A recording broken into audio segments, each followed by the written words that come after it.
Flight கிடையாது. ஒரே ஒரு வண்டி தான் இருக்குது, இண்டிகோ.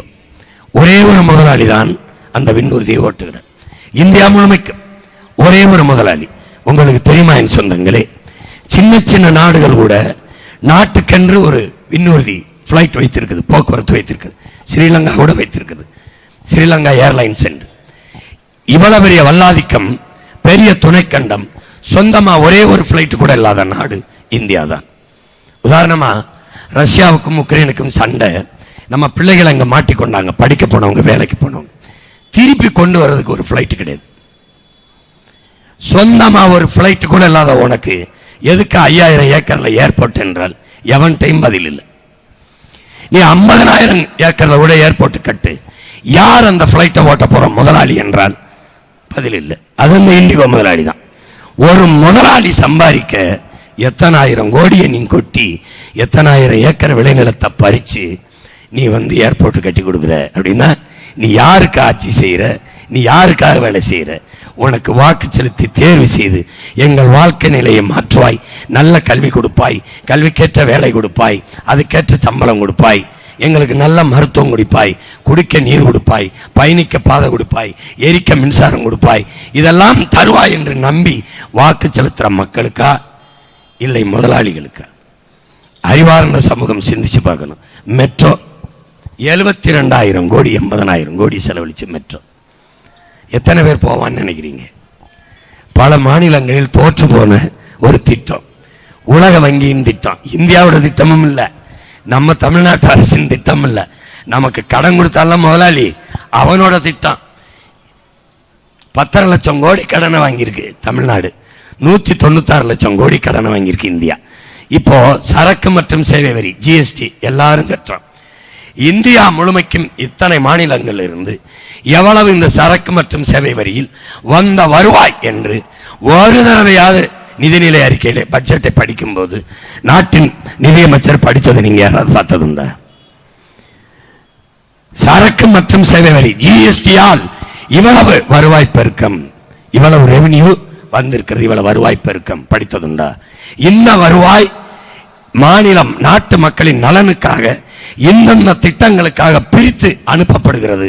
மருத்துவத்துக்கு, கல்விக்கு, போக்குவரத்திற்கு, வேலை வாய்ப்பிற்கு, சாலை ஓடுதல் பராமரிப்புக்கு, போக்குவரத்துக்கு ஏதாவது ஒன்று யாராவது நீங்கள் படித்ததை கேட்டதுண்டா? இல்லை. இவ்வளவு வரியை எடுத்துக்கொண்டு போய் மறைமுக வரி, நேரடி வரி, இதில் ED raid, income tax raid, இளவு ரைடு எல்லாம் எடுத்துக்கொண்டு போய் 196 லட்சம் கோடி கடன் ஏன் வந்தது? ஏன் வந்தது?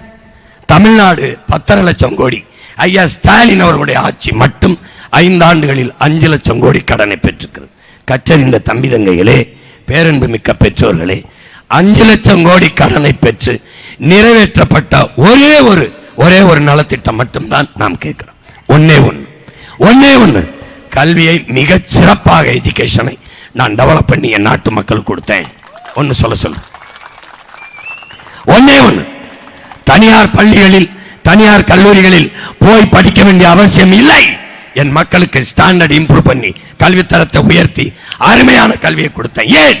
ஒரு நாட்டின் வளத்திலேயே ஆக சிறந்த வளம் அறிவு வளம் தான். செல்வத்தில் சிறந்த செல்வம் கல்வி செல்வம் தான். அதை நீங்க நல்லா கவனிச்சுக்கணும். ஒரு சமூகத்தை, ஒரு நாட்டை கட்டமைக்க சிறந்த நாடாக மாற்ற விரும்புகிற எந்த தலைவனும் முதல்ல கல்வியில தான் கவனம் செலுத்துவான். ஏன்னா கல்வியில் தான் ஒழுக்கம், நன்னறி, சமூக மேம்பாடு எல்லாவற்றையும் சரி செய்ய முடியும். உங்களுக்கு புரியுதுன்னு நினைக்கிறேன். ஆனால் நீ என்னென்ன செய்யற? அரசு பள்ளிக்கூடத்தில் போய் படிச்சா மேற்கூரையிலிருந்து சிமெண்ட் பேர்ந்து விழுந்து புள்ள மண்டையில் விழுந்து செத்து போகுது. இந்த அரசு என்ன சொல்ல வருது என் மக்களுக்கு? அரசு பள்ளிக்கூடத்தில் சேர்க்காத, சேர்த்தா உள்ள உயிருக்கு உறுதி இல்லை, உத்தரவாதம் இல்லை, தனியார் பள்ளிக்கு போ சொல்லுது. கழிவறை இல்லை, எழுதி படிக்க பலகை இல்லை, 300 பிள்ளைய படிக்கிற பெண் பிள்ளை படிக்கிற இடத்துல ஒரே ஒரு கழிவறை. என்ன லட்சணத்தில் இருக்குன்னு பார்த்துக்க. ஒரு வசதி இல்லை, தரத்தை தாழ்த்துது. திட்டமிட்ட அரசு பள்ளியின் தரத்தை தாழ்த்துது. ஏன்? தனியார் பள்ளிகளுக்கு வருவாய் குறைந்து விடும். இதை தரம் உயர்த்தினார். இவர் குறைந்தால் அவனுக்கு என்ன? தனியார் பள்ளி கல்லூரிகளின் வருவாய் குறைந்தால் இவனுக்கு என்ன? தனியார் பள்ளி கல்லூரிகளை நடத்துவதே ஆட்சி அதிகாரத்தில் இருப்பான் தான். அவனுக்கு லாபம் குறைஞ்சிரும்னு இதை குறைக்கிறான். அப்போ அரசு தன்னுடைய மகத்தான பொறுப்பில் இருந்தும் கடமையில் இருந்தும் தோற்று போய் விலகுகிறது. இங்கே இருக்கிற யார்கிட்டயாவது உங்ககிட்ட கேட்கிறேன், ஒற்றை முதலாளி கொடுக்கிற கல்வியின் தரத்தை இத்தனை கோடி மக்களால் நீங்கள் எல்லாம் வாக்கு செலுத்தி நிறுவுகிற அரசால் கொடுக்க முடியாதா என்ற கேள்வி உங்களுக்கு எழ வேண்டுமா வேண்டாம்? எதுக்கு அப்ப அந்த அரசு இருக்கு? எதுக்கு இருக்கு? உலகில் எல்லா நாடுகளும் இப்படித்தான் கல்வியை வியாபாரம் பண்ணிட்டு இருக்கா. ஒரு சின்ன நாடு சென்னையில் பாதி தான் இருக்கும். சரியாக 45 நிமிடத்தில் சிங்கப்பூரை சுத்தி வந்துடலாம். அந்த நாட்டில் என் பசி இல்லை, பஞ்சம் இல்லை. அந்த நாட்டில் என் ஏழ்மை வறுமை இல்லை. அந்த நாட்டில் என் கொலை கொள்ள கற்பழிப்பு இல்லை. அந்த நாட்டில் என் திருட்டு இல்லை. அந்த நாட்டில் என் வேலை இல்லைன்னு எந்த இளைஞனும் சொல்லலை. ஏன் ஏன் அந்த நாட்டில் என்ன வளம் இருக்கு? வெறும் கடல். உனக்கு என்ன இல்லை? உனக்கு என்ன இல்லை? கடல் இல்லையா? நிலம் இல்லையா? ஆடு இல்லையா? மாடு இல்லையா? வாழை இல்லையா? கரும்பு இல்லையா? தென்னை இல்லையா? பனை இல்லையா? மலை இல்லையா? என்ன இல்லை? எல்லாம் இருக்கு. அறிவு இல்லையா? உழைக்க உடல் ஆற்றல் இல்லையா? எல்லாம் இருக்கு. அப்ப ஏன் வீடு நிறைய வறுமையும் வயிறு நிறைய பசி இருக்கு? ஏன் இருக்கு? ஏன் இருக்கு சொல்லு? ஏன்னா உன் நிர்வாகத்தில் ஊழல் லஞ்சம் நிறைந்திருக்கு. அதனால எதுவும் உனக்கு கிடைக்க மாட்டேங்குது. இதான் இங்க இருக்க பிரச்சனை. இந்த சின்ன நாடு சிங்கப்பூர் கல்வியில, எஜுகேஷன் ஸ்டாண்டர்ட்ல, கல்வியில முதல் இடத்துல பின்லாந்து, 2வது இடத்துல தென்கொரியாவும், 3வது இடத்துல சிங்கப்பூர் இருக்கான். இவ்வளவுதான் இருப்பான் நாடே. உலக தரத்துல 3வது இடத்துல இருக்கான் கல்வி மருத்துவத்துல. நீ எங்க இருக்க? எங்க இருக்க? ஏன் உன்னால கொடுக்க முடியல? சிங்கப்பூர் கொடுக்கறத. அங்க ஒரு தலைவன் வந்தான். அவருக்கு ஒரு கனவு இருந்தது, என் நாட்டை சிறந்த நாடாக மாற்றி படைக்கணும். ஊழல் லஞ்சம் இல்லாத நாடாக, பசி பஞ்சம் இல்லாத நாடாக, கொலை கொள்ளை இல்லாத நாடாக, சிறந்த நாடாக படைக்கணும்னு அவன் நினைச்சான். லீ குவான் யூன்னு ஒரு புரட்சியாளன் வந்தான். அவன் கேட்கிறான் தன் நாட்டு மக்கள்கிட்ட, வெள்ளக்காரன் நம்மளெல்லாம் அடிமைப்படுத்த ஆளும்போது மலேசியா சிங்கப்பூர் இந்த 2 நாட்டு நிலப்பரப்பையும் அன்டச்சபிலிட்டி சிட்டிஸ் வச்சிருந்தான், தீண்டப்படாத நகரங்கள்னு வச்சிருந்தான். இன்னைக்கு ஜாய்ஃபுல் சிங்கப்பூர், கலர்ஃபுல் மலேசியாங்கிறோம். அழகான எழிலார்ந்த நகரங்களா சிங்கப்பூரும் மலேசியாவும் இருக்கு. நம்ம நாட்டில் எல்லா வளமும் இருந்து பெரும்பாலான இளைஞர்கள் சிங்கப்பூர் மலேசியாவில் தான் வேலை பார்க்குறான். உன்னால ஏன் அந்த வேலை வாய்ப்பை கொடுக்க முடியல? முடியல. உனக்கு நோக்கம் இல்லை. அவனுக்கு நோக்கம் இருந்தது. அவன் பேசுறான் மக்கள்கிட்ட, ஒன்லி 10 இயர்ஸ் கொடு, 10 இயர்ஸ் என் கையில கொடு. 1000 ஆண்டுகள் கழித்தும் என் நாட்டை எல்லா நாடுகளும் புகழ்கிற உயரத்தில் கொண்டு வைக்கிறேன். இன்னைக்கு லீ குவான் யூ செத்து போயிட்டான், பல ஆண்டுகள் ஆயிடுச்சு. இங்க சென்னையிலிருந்து சீமான்னு ஒரு மகன் அவனை புகழ்றான் பாரு. அவன் ஒண்ணி வச்சுட்டான். ஏன்? அவனுக்கு விஷன், அவனுக்கு ஒரு எய்ம், அவனுக்கு ஒரு டார்கெட், அவனுக்கு ஒரு ஐடியாலஜி இருந்துச்சு, அவனுக்கு ஒரு கனவு இருந்துச்சு. அவன் என்ன சொல்றான்? என்னோட எய்ம் நெக்ஸ்ட் எலெக்ஷன் அல்ல, நெக்ஸ்ட் ஜெனரேஷன். என்னோட டார்கெட் நெக்ஸ்ட் ஜெனரேஷன். அதான் ஓமாய என்ன சொல்றேன், மாத்தி சொல்றேன். உங்க பிள்ளை எப்படி சொல்றேன்? அரசியல்வாதிகள் எப்போதும் அடுத்த தேர்தலை பற்றி சிந்திப்பார்கள். தலைவர்கள் மட்டும்தான் அடுத்த தலைமுறையை பற்றி சிந்திப்பார். இவன் எப்படி வந்தவன அடுத்த தேர்தல், பெண்கள் வாக்க வாங்கணும், அப்ப மகளிர் உரிமை தொகை 1000. அப்புறம் என்ன? இளைஞர்கள் வாக்க வாங்கணும், தமிழ் மகன் 1000. பெண்கள், இளம் பெண்கள் வாக்கு, புதுமை பெண் 1000. 1000 ரூபாய்க்கு கையேந்திரவில்லை புதுமை பெண். 1000 ரூபாய்க்கு கையேந்த வைக்கிறது இல்லை புதுமை பெண். அப்பாவையோ அண்ணனையோ தம்பியோ கட்டிய கணவரையோ சார்ந்திராமல் தன் கல்வி கொண்டு, தன் உழைப்பை கொண்டு 1000 இல்ல 50,000, 15,000, 20,000 சம்பாதித்து தன் காலிலே வாழ்கிற தற்சார்பு வாழ்க்கையை ஒவ்வொரு பெண்ணும் ஈட்டிக் கொள்கிற நிலையை கொடுப்பதுதான் புதுமை பெண். புரியுதா? புரியுதா? கனவுனா அது கனவு, கனவுனா அது கனவு. வந்து நான் மிக்ஸ் டோக்கன் 8000க்கு டோக்கன். எங்க உங்க அப்பம் திட்டு சொத்தை வித்துட்டு நான் கொடுக்குறேன் டோக்கன். இவர் 10,000 டோக்கன், 8,000 டோக்கன், 10,000 டோக்கன். கடைக்கு போய் என்ன வேணாலும் வாங்கிக்கலாம்.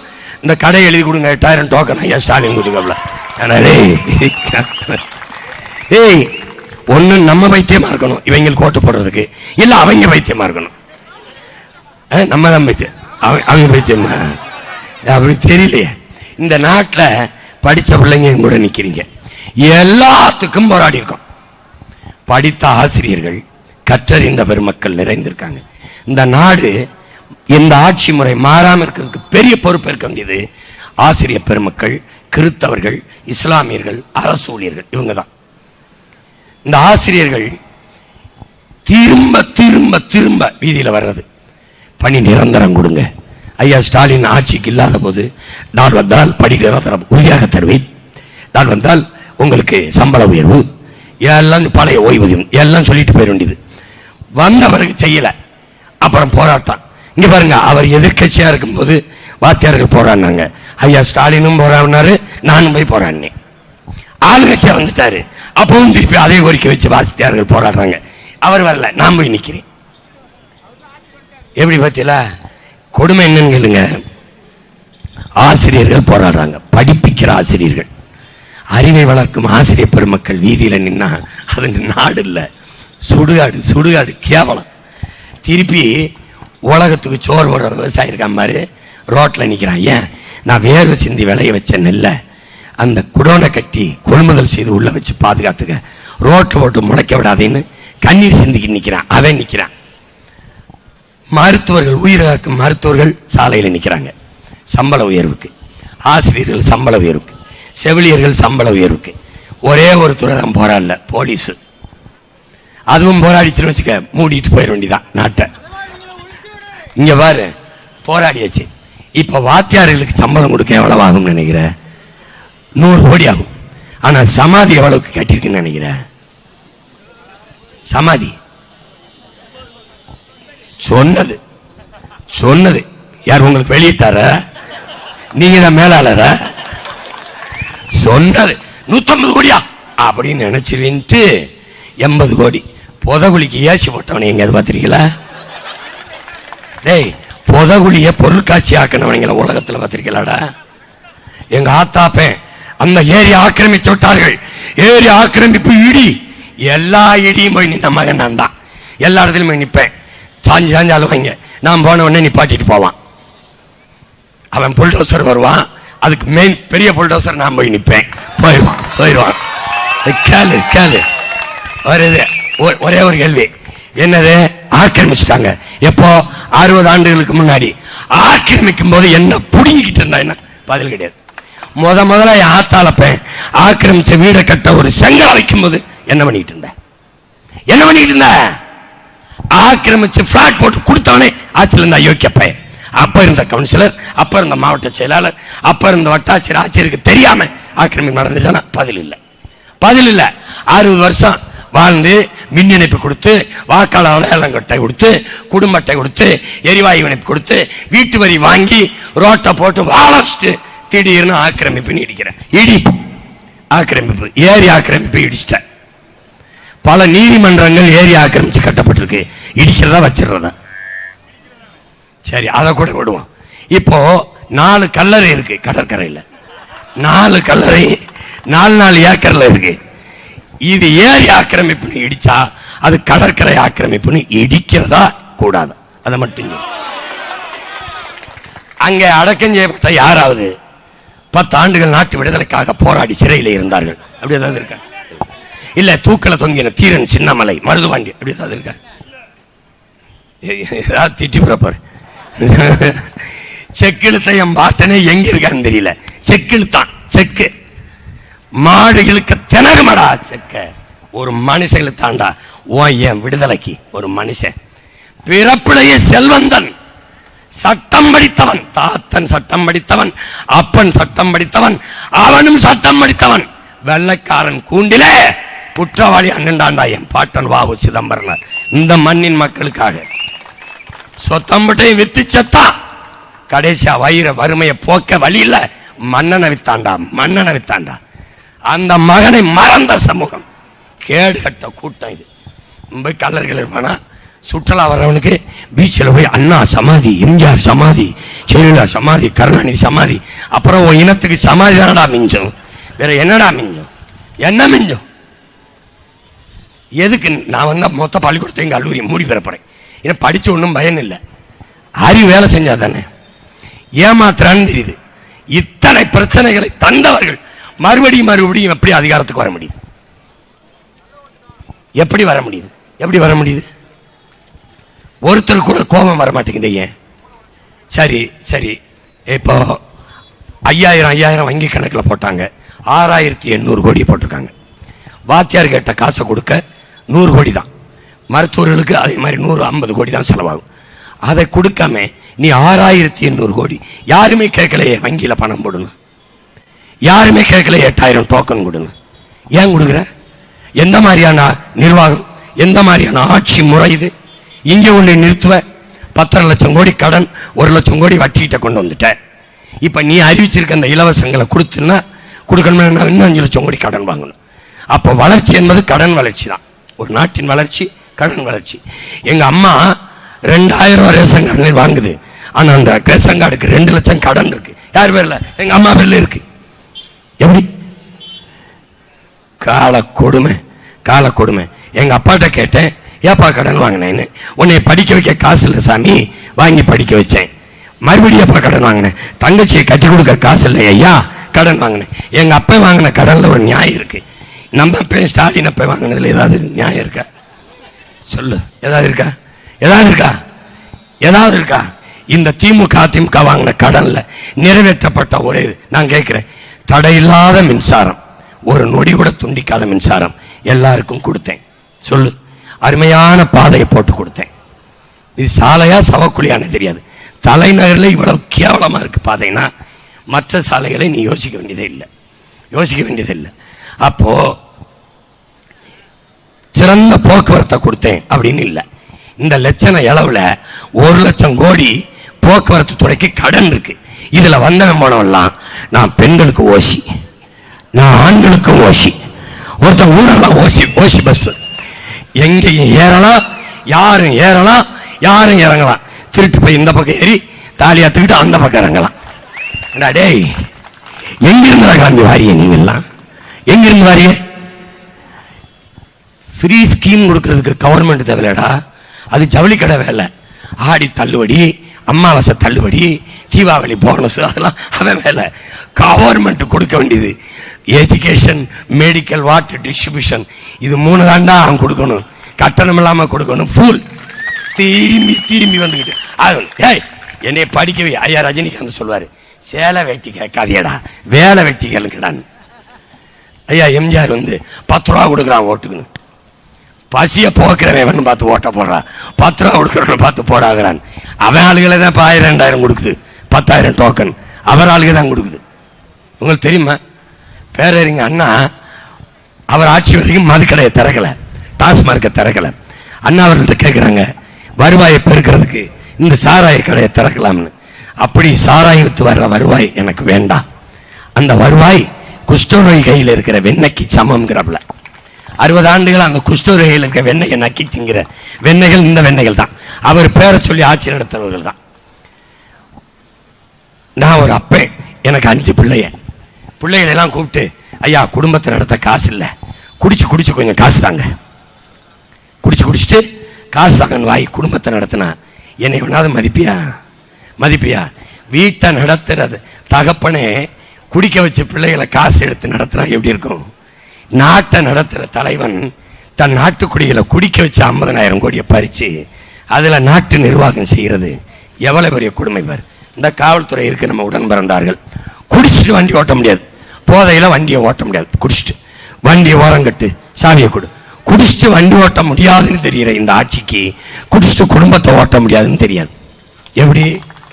எப்படி பாரு, கஞ்சா விக்குது, அபின் விக்குது, கொக்கைன் விக்குது, எல்லா கர்மமும் விக்குது, போலீஸுக்கு தெரியல. ஆனா கஞ்சாவை வாங்கி குடிக்கிறான் பாரு, அவனுக்கு தெரியுது சரியா இங்க விக்குதுன்னு, வாங்கிட்டு வந்துடுறான். அது எப்படி ஒன்னு விசித்திரமா இருக்கும். குடிக்க போகும்போது நீ வண்டியில போகலாம், குடிச்சிட்டு வண்டி ஓட்டக்கூடாது. அப்ப என்ன பண்றது? வீட்டுக்கு நிறந்து வருதா, போதையில உருண்டு போறதா? அப்ப என்ன செய்யணும்? ஒவ்வொரு டாஸ்மாக் கடையிலையும் 2 ஆம்புலன்ஸ் 3 ஆம்புலன்ஸ் வைக்கணும். மட்டையானவனு அட்ரஸ் வாங்கிட்டு உள்ள அனுப்பணும். ஒரு ஆட்சி முறையில் ஒரு நுட்பத்தை சொல்றேன். குடிக்க போகும்போது எப்ப அட்ரஸ் கொடுத்து பாப்பா, ஒரு வேளை நீ மட்டை ஆயிடுச்சுன்னா குடிச்சு வண்டி ஓட்டக்கூடாது தம்பி, பைக்கை எங்கே விட்டுரு, காலையில் வந்து எடுத்துக்க. அப்போ வண்டியில் ஏறி பாடு, வீட்டில் ஒன்றே இறக்கி விட்டுரு.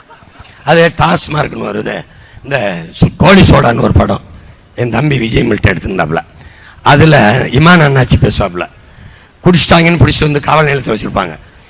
இதெல்லாம் என்ன, நீங்கள் நட்டத்தில் ஓடுற ஆவின் மாலையை டோர் டெலிவரி பண்ணுறீங்க, லாபத்தில் ஓடுற டாஸ்மார்க்கை மட்டும் டோர் டெலிவரி பண்ண மாட்டீங்களா? ஒரு ஆஃப், ஒரு குவார்ட்ரு அப்படின்னு எங்களுக்கு கொடுங்க. அந்த ஒரு குவார்டர் ஆஃபோட ஒரு ஊறுகாயும் கொடுங்க. எப்படி போடுற ஓட்டைன்னு பாருங்க மாப்பிள்ள. அது டாஸ்மார்க்குன்னு ஒரு படம், அதில் ஒரு வசனம் வரும், நல்லா எனக்கு ஞாபகம் இருப்பாரு. தம்பி, குடிச்சா நாம தான் தள்ளாடுவோம், குடிக்கலைன்னா கவர்மெண்டே தள்ளாடிடும். இவங்க காசு. ஒரு நாள் ராத்திரியில் நள்ளிரவில் சரக்கு ஓடுது கேட்க நேரில். என் தம்பி போய் கடையை கொடியோட போய் முற்றுகிட்டாங்க. அங்கிருந்து அதிகாரி எடுக்கிறார். அண்ணே, தம்பியில கொஞ்சம் போக சொல்லுங்கண்ணே. என்னாச்சு? கடையை ராத்திரியில் ஓட்டுறது கூட மாட்டேன் தடுக்கிறாங்க. ஏன் நீ உங்களுக்கு தெரியாதுல்ல, நாளில் தானே எங்களுக்கு சம்பளமே வருது, வழி இல்லைன்னு. நல்லா இருப்பேன். ஒரு அமைச்சர் பேசுறாரு, குடிக்கிற காசுல வர்றதுல தான் உங்க பிள்ளைகளுக்கு பள்ளிக்கூடம் கட்டி படிக்க வைக்கணும். ஏய், எம்பிட்டு பெரிய வள்ளல்கள் பிறந்த நாடா இது, எம்பிட்டு பெரிய. இப்படி கொடுத்து கொடுத்து வாழ்ந்த இனத்தின் மக்களை கையேந்த வச்சு கெடுத்து நாசம் பண்ணிட்டான். நான் உன் பிள்ளை, உன் கூட பிறந்தவன், இலவசம்னு ஒன்னும் தரமாட்டேன். போட்டா போடு ஓட்ட, போடலைன்னா போ. தரமாட்டேன். என் இன வரலாற்றில் இலவசம்ங்கிற சொல்லு இல்லாத அழிச்சிருவேன். என்ன கொடுப்பேன்? உலகத்தரத்திற்கு உனக்கு படிப்பை கொடுப்பேன். உன் பிள்ளைக்கு, உன் மகனுக்கு நாட்டை கொடுத்தீங்கன்னா முதல் கையெழுத்து அது முதலமைச்சர் கையில் தான் போடுவேன்.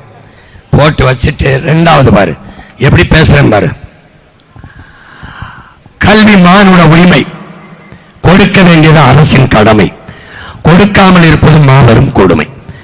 கல்வியை கொடுக்க வேண்டியது அரசின் கடன், அதை மாணவர்கள் கடன் வாங்கி படிக்கிற நிலைமைக்கு தள்ளி பிறகு அந்த கடனை தள்ளுபடி செய்கிறேன் என்று சொல்வது கொடுமையிலும் கொடுமை. அதனால் என் அன்பு பெற்றோர்களே, அருமையுடன் பிறந்தார்களே, பெற்றுக் கொடுங்கள் உங்கள் பிள்ளைகளை.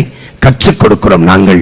பிள்ளைகள் உங்கள் வீட்டின் செல்வங்கள் அல்ல, இந்த நாட்டின் செல்வங்கள். ஒரு கையெழுத்து. அரசு அதிகாரிகளோ, அமைச்சர் மருமக்களோ, முதலமைச்சர் மகனோ பேரனோ, ஐஏஎஸ் ஐபிஎஸ்ஓ, யாருடைய சட்டமன்ற உறுப்பினரோ அல்லது மாமன்ற உறுப்பினரோ நாடாளுமன்ற உறுப்பினரோ யாருடைய மகனோ மகளோ பேரனோ பேத்தியோ யாரா இருந்தாலும் அரசு பள்ளி கல்லூரியில் தான் படித்து ஆக வேண்டும். சட்டம் அங்கதான் படிக்கணும். அரசு பள்ளி கல்லூரியில் படிக்கிற பிள்ளைகளுக்கு, மாணவர்களுக்கு தமிழ்நாட்டு அரசு வேலையில் முன்னுரிமை சட்டம்.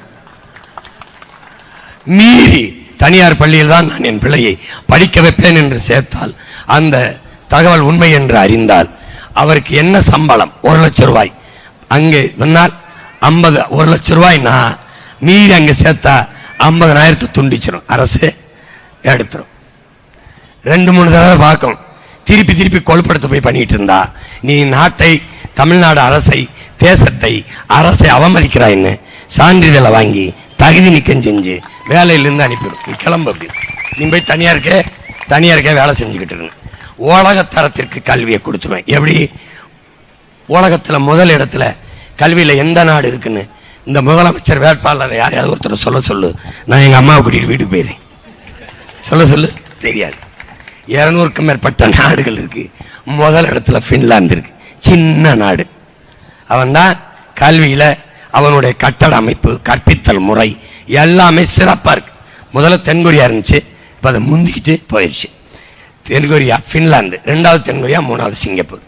உன் மகன்கிட்ட அரசை கொடுத்துட்டீங்கன்னா 5வது வருஷத்துல இங்க இருந்து சென்னையில், தமிழ்நாட்டின் தலைநகரில் தாம்பரத்திலிருந்து உங்க பிள்ளை நான் பேசுற மாதிரி உலகத்தரத்திற்கு பின்லாந்து இருக்குன்னு சொல்ற மாதிரி, பின்லாந்துல ஒரு 5 வருஷம் கழிச்சு ஒருத்தர் எந்திரிச்சு உலகத்தரத்திற்கு கல்வியில தமிழ்நாடு இருக்குதுன்னு அவன் சொல்லுவான். என்னோட எஜுகேஷன் சிஸ்டம், டீச்சிங் மெத்தட், கட்டட அமைப்பு எல்லாத்தையும் மாத்திடுறேன். போட்டு காட்டினேன்னு பாரு இருக்கு. எப்படி என் பள்ளிக்கூடம் இருக்கும், எப்படி கற்பித்தல் முறை இருக்கும், எல்லாம் மாத்திடுவேன். உலகத்தரத்திற்கு கல்வியை உனக்கு கொடுத்துருவேன். 1 ரூபா காசு வாங்க மாட்டேன். அதுக்கப்புறம் வேற என்ன வேணும்? மருத்துவம், உயிர் காக்கும் மருத்துவம். மருத்துவத்துக்கு என்ன பண்ணுவேன்? ஐயா கலைஞருக்கு முடியல, கருணாநிதிக்குன்னா காவேரி, நோ காவேரி. அம்மா ஜெயலலிதாக்கு முடியலன்னா Apollo, no Apollo, only government hospital. எப்படி? இங்க வா, இங்க வா, இங்க வா. இங்க சட்டம் போடுவோம். உலகத்தரத்திற்கு மருத்துவ தரத்தை தூக்குறோம். தனியார் மருத்துவ காவேரி, அப்பலோ, எம்ஜி ராமச்சந்திராவில் என்ன தரம் கிடைக்குது நீ நினைக்கிறியோ அதை கவர்மெண்ட் ஹாஸ்பிட்டல்ல கொடுப்பேன். இனிமேல் என் மக்களுக்கு நம்பிக்கை வரும். அரசாங்க மருத்துவமனைக்கு போனாதான் நம்ம பொழப்போம்ங்கிற நம்பிக்கையை கொடுப்பேன். எப்படி கொடுப்பேன்? உலகத்தரத்திற்கு மருத்துவத்தை உயர்த்தி ₹1 கட்டணம் இல்லாம கொடுப்பேன். 90 வயசா பத்தா சாக போகுது இல்ல, தேசத்தின் மூத்த தாய், அவளுக்கு ₹1. நீ உடம்பு முடியல, நீங்க ஆறுல வச்சு கூட்டி வர வேண்டியது இல்ல, அழைச்சு சொன்னா போதும். வாங்கி வாங்கின்னு உயிர்காக்க உறுதி வரும், தூக்கிட்டு போகும், உயிரை காப்பாத்தி கொண்டாந்து தரும். ஏன்னா தேசத்தின் கடமையில முதன்மையானது உயிரை காக்கும் மருத்துவத்தை தன் மக்களுக்கு கொடுப்பது. மருத்துவம் ஒரு மகத்தான சேவை, அது என் மக்களுக்கு தேவை. சட்டம் சட்டம். 2, உனக்கு காசு கிடையாது, காசு கிடையாது. இப்போ உன் சம்பளத்துல பாதிக்கு மேல மிச்சம் பண்ணிட்டேன். அதுக்கப்புறம் என்ன? தண்ணி, தூய குடிநீர். தண்ணி விற்பனைக்கு தடை வந்தவன பிளாஸ்டிக் பாலித்தீனுக்கு பேன் பண்றேன், தடை பண்றேன். தண்ணி விற்பனைக்கு தடை பண்றேன். ஏன்? தண்ணீர் மனித தேவை அல்ல, உலக உயிர்களின் உயிர் தேவை. நீ அந்த கடையில் போய் அண்ணாச்சி ஒரு அக்ரஷனா கொடுங்க, ஒரு கிண்ணலை கொடுங்கன்னு, கொக்கும் குருவியும் காக்கையும் சிட்டும் அண்ணாச்சி அண்ணாச்சி ஒரு கிண்ணலை கொடுங்கன்னு வந்து வாங்கிட்டு போமா? அந்த பாவத்தை செய்ய நான் தயாரா இல்லை. நான் இயற்கையின் மகன். இவங்க எல்லாம் இருந்தாதான் நான் வாழ முடியும். எனக்கு தெரியும், பேரன்பு கொண்டு நான் இந்த பூமியை காதலிக்கிறேன். அதனால தண்ணீரை விற்பனை விட மாட்டேன். தண்ணீர் வியாபார பொருள் அல்ல, என் தாய்ப்பால், என் பூமி தாயின் தாய்ப்பால். அதனால என்ன பண்ணுவேன்? தாய்ப்பாலும் தண்ணீரும் விற்பனைக்கு இல்லை, நிறுத்துறேன். நானே தூய குடிநீரை உன் வீட்டு வாசலை கொண்டாந்து தந்துடுறேன். ₹1 காசு கிடையாது. இது 3 தான் தமிழ் தேசிய அரசில் கட்டணம் இல்லாமல் உனக்கு கிடைக்கும். மற்றபடி பெண்களுக்கு ஓசி பஸ், ஆண்களுக்கு ஓசி பஸ், நோ ஓசி பஸ், ஒன்லி ஏசி பஸ். காசு கொடுத்து போ, காசு கொடுத்து போ. தரமான சாலை தருவேன். எப்படி பாதை போடு? இன்னைக்கு ராத்திரி காட்டுறேன் பாரு, பல்லாவரத்தில் போட்டு காட்டுறேன். நான் தான் போட்டு காட்டுறேனே. நீ என்னத்தை பார்த்த? நீ என்னத்தையாவது நோண்டி பொழுத போக்கிட்டு இருக்க. இதை பாரு, ஒரு தொலைக்காட்சிக்காரனும் காட்ட மாட்டான். ஏன்? நான் ஜெயிச்சிருவேன்ல. ஒரு ரெவல்யூஷன் வந்துடும், ஒரு புரட்சி வந்துடும். இவன் வந்தா பள்ளிக்கூடத்து, ஐயோ நம்ம வியாபாரத்தை படுக்க வச்சுடாம இருக்க, டாஸ்மார்க் மூடுவாங்கிறானே, கல்லுக்கடை திறந்துருவாங்கிறானே, ஐயோ, அதனால பயப்படுவான். எந்த கொம்பாதி கொம்ப வந்தாலும் சரி, என் வெற்றியை எவனாலையும் தடுக்க முடியாது. ஏன்னு கேளு, நான் இந்த வேலையை செய்ய வந்தவன் இல்லை. நான் சினிமா எடுத்து பஞ்சம் முளைக்க வந்தவன். என்னை இறக்கி விட்டது யாருன்னு எனக்கே தெரியாது. எல்லாரும் சேர்ந்து, எல்லாரும் என் முன்னோர்களின் ஆன்மா, பலாயிரக்கணக்கான என் மாவீரர்களின் கனவு, என் தலைவனின் உயர்ந்த நோக்கம். ஓடா போடா, என்னை பாரு, என்னை பாரு. இழக்கிறதுக்கு எதுவும் இல்லை, உயிரை தவிர. ஆனா அடைகிறதுக்கு மிகப்பெரிய கனவு வச்சிருக்கேன், லட்சியத்தை வச்சிருக்கேன். நீ ஹிட்லர் சொல்றான், இழக்கிறதுக்கு எதுவும் இல்லாதவன் இடத்துல சவால் விட்டுறாத. ஏன்? செருப்பு கட்டியாடு செஞ்சுட்டு போயிடுவான். வாடா போய். ஏன் நான் எதுக்கும் பயப்படுறதில்ல. என் வீட்டுக்கு இடி ரைடோ இன்கம் டாக்ஸ் ரைடோ வர முடியாது. என்னையே ரைடு வேணா வரலாம், வந்து போட்டு பார்த்துட்டு போயிடுச்சு. புரியுதுன்னு நினைக்கிறேன். இடி ரைடு வர்ற வந்தா நீ தான் எனக்கு இந்த பறக்கும்படி அப்பப்ப மறிக்கும். அம்மா ஏதாவது பறிச்சிருந்தா கொஞ்சம் கொடுங்கம்மா, இதெல்லாம் சிரிக்கு சார், கொடுங்கம்மா, ஏதாவது வாங்கியிருப்பீங்களா மற்ற இடத்துல. இங்க இது பண்ணும்போது அங்கிருந்து வரும் 8000 டோக்கன், 10,000 டோக்கன். அங்க போகாது இந்த பறக்கும் படை. கொடுமை. இது ஒரு நாடு. அப்போ சிறந்த நாடாக மாற்றி படைக்கணும்னு உன் பிள்ளைக்கு கனவு இருக்கு. பசி பஞ்சமில்லாத, ஊழல் லஞ்சமில்லாத, ஏழ்மை வறுமை இல்லாத நாடு. எப்படி பசி பஞ்சத்தை போக்குவரசிமான்? நானே வேளாண்மை செஞ்சிடறேன். கவர்மெண்ட்டை வேளாண்மையை தொழில் அரசு பணியாக்கி மாத்திருது. ஆடு மாடு வளர்த்துருது. மாடு இருந்து பால் இருந்துச்சுன்னா பசி இருக்காது. தமிழ்நாட்டில் ஒரு ஆண்டுக்கு பாலின் சந்தை மதிப்பு 3 லட்சம் கோடி வருது. 3 லட்சம் கோடி வருது. சாராயம் 50,000 கோடி தான். அதை மூடிட்டு பால் பொருளாதாரத்துக்கு நம்ம போயிடுறோம். 3 லட்சம் கோடி. இப்ப நமக்கு பால் எங்கிருந்து வருது? ஆந்திராவில இருந்து. ஆவின் பால் விற்குது. வளர்க்காது, அரசு வளர்க்காது. பால் வளத்துறைக்கு ஒரு அமைச்சர் இருக்காரு. பால் இருக்கு, வளம் எங்கன்னு கேட்டா பதில் இருக்காது. ஏன் ஆந்திராவிலிருந்து உனக்கு வருது? உன்னோட இந்த லட்சக்கணக்கான கோடி ஆந்திர முதலாளிக்க போகுது. அதையே நீ செய்யக்கூடாது? அவன் செய்ய மாட்டான், நான் செய்வேன். ஏன்னா ஆடும் மாடும் கால்நடைகள் இல்லை, நடமாடும் வைப்பகம், மொபைல் பேங்க். ஒரு ஆடு பண்டிகை நேரத்தில் ₹1,00,000 போகுது, ஒரு கிடா ₹1,00,000 போகுது. 10 ஆடுனா 10 லட்சம் ரூபாய் பிக்சட் டெபாசிட், நிலையான வைப்பு தொகையில இருக்குது. செல்வம்னு நீ புரிஞ்சுக்கணும். புரியுதா? உன்னை உளவியல் நோயாளி ஆக்கணும். படிக்காதவன் ஆடு மாடு மேய்க்கத்தான் லாய்க்குன்னு. உலகத்தில் பெரிய சந்தை பால் சந்தை தான். உலகத்தில் பெரிய வியாபாரத்தை பண்றது இந்தியா மாட்டுக்கறி வியாபாரத்தில் தான். உலகத்தில் அதிக விலைக்கு போற பால் கழுத பால் தான். உனக்கு என்ன கழுத வளர்க்க கஷ்டமா இருக்கா? இந்திய அரசு, ஐயா மோடியோட அரசு கழுத வளர்த்தா 50 லட்சம் மானியம் தரங்குது. போய் பாரு, ஆமாவா இல்லையான்னு. கழுத பால் தான் 1 லிட்டரு ₹7,000. கழுத பாலில் தயாரிக்கிற பாலாடை கட்டி சீஸ் தான் உலகத்திலே காஸ்ட்லி சீஸ். நான் சொல்றது உனக்கு வேடிக்கையா இருக்கும். ஒரு 5 ஆண்டு கூடு எப்படி காற்ற என் நாட்டை மாத்தின்னு பாரு, உலகம் என்னை திரும்பி பார்க்கும். நீ பட்டுப்பூச்சியிலிருந்து எடுக்கிற பட்டு தானே விளைவியல் நினைச்ச? பட்டு நூல் பட்டுப்பூச்சியிலிருந்து இல்ல. தெருவோரத்தில் எருக்கலம் செடி பார்த்திருக்கியா? சுடுகாட்டில் தான் அதிகமாக முளைச்சிருக்கும். அந்த எருக்கலை செடியிலிருந்து எடுக்கிற செம்பட்டு நான் இன்னைக்கு போட்டு காட்டுறேன் பாரு. இப்ப நேரம் இருக்காது காரைக்குடியில். அந்த இந்த எருக்கலஞ்செடியிலிருந்து நூலை எடுத்து தயாரிக்கிற பட்டு தான் உலகத்திலே காஸ்ட்லி பட்டு. என்னால எருக்கலஞ்செடி கூடவா நான் வளர்க்க முடியாம போயிடும் நம்மளால. அது கூடவா? எல்லா வேலையும் உனக்கு அரசாங்க வேலையாக்கிட்டோம்னா நிம்மதியா இருப்ப. நீ வாழ்விடத்திலே உனக்கு வேலை தாரேன். நீ அவமானப்படு. ஆனா டாஸ்மார்க்ல சாராயம் ஊத்தி கொடுக்கறது கவர்மெண்ட் வேலைன்னு போட்டு போனில்ல. சாராயம் ஊத்தி கொடுக்கறதே அரசாங்க வேலைன்னா, சாப்பாடு போடுறது, ஆடு மாடு வளர்க்கறது, பட்டுப்பூச்சி வளர்க்கறது, நெசவு செய்யறதெல்லாம் அரசாங்க வேலைனா அவமானம் ஒண்ணு இல்லை. நல்லா கவனிச்சுக்க. புரிதலோடு இந்த நாட்டில் வாழ பழகு. தயவு செய்து இந்த அநீதியை ஒழிச்சு விடு. உதயசூரியனுக்கு போட்டு ரெட்டலைக்கு போட்டு எங்களை ரோட்ல போட்டது போதும். கத்தி சாக விடாத. கொஞ்சமாவது மாத்து, கொஞ்சம் சிந்தி. படித்தவர்கள் வாழுகிற நாடுன்னு காட்டு. படித்தவர்கள் கொடுமை எந்தையாவது கொஞ்சம் சிந்திச்சு பார்த்து கொஞ்சம் யோசிச்சு இந்த தேர்தலில் அணுகுங்க. மாற்ற முடியும். உன் மகன் பெரிய கனவோடு இருக்கேன். தலைநகரை மாற்றுவோம், தமிழகத்தையே மாற்றுவோம்ங்கிற 5 தலைநகரங்களை பிரித்து வைப்பேங்கிறேன். எல்லாம் சிரிச்சான். பின்னாடி வந்த ஐயா ஸ்டாலின் தேர்தல் அறிக்கையில் 5 நகரங்கள் தலையை மட்டும் எடுத்துட்டாப்ல. தலைநகரத்தில் தலையெடுத்து 5 நகரத்தை கொண்டு வருவேன். அதை தான் நான் தலைநகரம்ங்கிறேன். இப்ப என்ன செய்யறதுன்னு தெரியல அவருக்கு. இந்த 3 பேர்ல யாராவது ஒருத்தர் வந்து டாஸ்மார்க்கை மூடுவேன்னு சொல்றான பத்தியில ஏன்னு கேளுங்க. 2 கோடி குடிகாரர்கள் இருக்காங்க. குடிகாரர்கள் மதுப்பிரியர்கள். அந்த மதுப்பிரியர்கள் வாக்கு போயிடும் நினைக்கிறேன். நான் என்ன சொல்றேன், குடிக்கிற மக்கள் போடுற வாக்கு எனக்கு வேண்டாம். நல்ல குடிமக்கள் போட்டா எனக்கு போதும். அவர்களுக்கும் சேர்த்து தான் நான் போராடுறேன். வந்தவண்ண எண்ணற்ற தாய்மார்கள் கையெடுத்து கும்பிடுறது, இந்த ஆட்சியை ஒழிச்சு விட்டுற மாட்டியா? 2வது இந்த சாராயத்தை மூடி விட்டுற மாட்டியா? இதுதான் உன் மகன் மூடிட்டு பரம்பரையா நம்மளோடு இணைந்து வந்த பனம்பால், தென்னம்பால், ஈச்சம்பால் மூலிகை சார திறக்கிறேன். ஏன்னா கள்ளு குடிச்சு சத்தம் ஒருத்தனும் இல்லை, சொத்தம்பட்டை வித்தவனும் ஒருத்தனும் இல்லை, அக்கா தங்கச்சி தாலி ஏற்றதும் இல்லை. கல் உணவின் ஒரு பகுதின்னு தான் அரசியலமைப்பே சொல்லுது.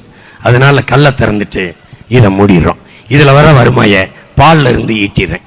பால் பெரிய பொருளாதாரம் இருக்கு. என் மாநிலத்தில் 3 லட்சம் கோடினா நான் மேற்படியா நிறைய அதிகப்படியா உற்பத்தி செய்து அந்நிய நாடுகளுக்கு ஏற்றுமதி செய்து மிகப்பெரிய சந்தையை எப்படி பொருளாதாரத்தில் தலை சிறந்த நாடா நான் என் நாட்டை வளர்த்து காட்டுவேன்னு ஒவ்வொன்றையும் நான் படமா போட்டு காட்டியிருக்கேன். பாருங்க, மறுபடியும் போட்டு காட்டுறேன்.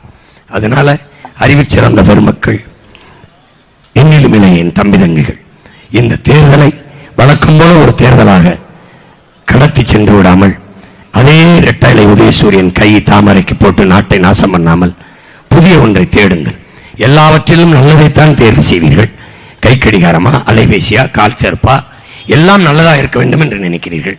நாட்டை ஆளுகிற தலைவன் மட்டும் ஏன் ஒரு நல்ல தலைவனை தேர்வு செய்ய தயங்குகிறீர்கள்? அதில் ஏன் தடுமாறி விடுகிறீர்கள்? உணவா நல்ல கடை, உடை எடுக்கணுமா நல்ல கடை, எல்லாவற்றிலும் நல்லது நல்லதை தேர்வு செய்கிற நீங்கள் நாட்டை ஆளுகிற தலைவர்களில் தடுமாறுகிறார்கள், தவறு செய்து விடார்கள். அடுத்த 5 ஆண்டு கால எதிர்காலத்தை தீர்மானிக்கிற வாக்கு, வலிமை மிக்க உரிமை உங்களிடத்திற்கு. அதை விற்பது என்பது மதிப்புமிக்க நம் உரிமையை விற்பது உலகில் அவமானகரமானது என்கிறார் அண்ணல் அம்பேத்கர். அதனால அந்த மதிப்புமிக்க உரிமையை விற்று விடாமல் மாண்புமிக்க ஜனநாயகத்தை காப்பாற்றுகிற கடமையும் பொறுப்பும் நமக்கு இருக்கிறது என்பதை உணர்ந்து வருகிற ஏப்ரல் 3ஆம் தேதி நீங்கள் செலுத்துகிற வாக்கில் இந்த நாட்டின் எதிர்காலத்தை நல்வழியில் செலுத்துங்கள். தீய ஆட்சி முறையை தீ வச்சு கொளுத்தி விவசாய சின்னத்திற்கு வாக்கை செலுத்தி வெற்றி பெற செய்யுங்கள். நீங்கள் வெற்றி பெறுங்கள். உதயசூரியனுக்கு போட்டீர்கள், அவர்கள் வென்றார்கள். ரெட்டலைக்கு போட்டீர்கள், அவர்கள் வென்றார்கள். கை சின்னத்திற்கு தாமரைக்கு போட்டீர்கள், அவர்கள் வென்றார்கள், எம்எல்ஏ ஆனார்கள், எம்பி ஆனார்கள். நீங்கள் தோற்று போனீர்கள். முதல் முறையாக விவசாய சின்னத்திற்கு செலுத்தி நீங்கள் வெற்றியடையுங்கள், வெற்றியடையுங்கள். விவசாய சின்னத்திற்கு வாக்களிப்போம், வருங்கால தலைமுறைக்கு வாழ்வளிப்போம் என்கிற உறுதியை ஏற்போம். இந்த தேர்தலில் தாம்பரம் சட்டமன்ற தொகுதியில் போட்டியிடுகிற என்னுடைய அம்மா, கற்றறிந்த பெருமகள் முனைவர் பேராசிரியர் தமிழ்ச்செல்வி அவர்களுக்கு நீங்கள் வாக்கு செலுத்துங்கள். தகுதி வாய்ந்த தலைவர்கள் யார் என்று பாருங்கள். நாம் தமிழர் கட்சி மட்டும்தான் பணக்காரர்களுக்கு சீட்டு கொடுக்காத ஒரே கட்சி நாம் தமிழர் கட்சி தான். இவர் நல்ல பணக்காரர், 2000 கோடி சீட்டு. நீ யாரு? நீ 1000, நீ உடனே சீட்டு. ஒட்டு போட்டு சட்டை தைக்காம ஒரே துணியில சட்டை தைச்சு போட்ட ஆளு நான் மட்டும்தான். கூட்டணி ஆட்சியில் இருந்த கட்சியை 22 பேரை கூட்டிட்டு வருது சண்டைக்கு. அப்ப 25. அப்ப நான் என்ன சொல்றேன், மொத்த கட்சி கூட்டணிய என் ஒத்த கட்சி மோதி வெல்லும். அதனால மதிப்பிற்குரிய பெருமகள் நம்முடைய அம்மா, அறிவார்ந்த நம்முடைய அம்மாவுக்கு, தகுதி வாய்ந்த வேட்பாளருக்கு நீங்கள் வாக்கு செலுத்தி நீங்கள் வெற்றியடைய வேண்டும். மாண்புமிக்க மக்களாட்சியை இந்த மண்ணில் மலரச் செய்ய வேண்டும். புரட்சி எப்போதும் வெல்லும், நம் வெற்றி அதை சொல்லும். இலக்கு ஒன்றுதான் இனத்தின் விடுதலை, இனம் ஒன்றாவோம், இலக்கை வென்றாவோம். தமிழ் தாய் வாழ்க, நம்முடைய தலைவன் மேதகு பிரபாகரன் வாழ்க, நம் அம்மா தமிழ்ச்செல்வி அவர்கள் வெல்க வெல்க வெல்க. நன்றி, வணக்கம். நாம் தமிழர்.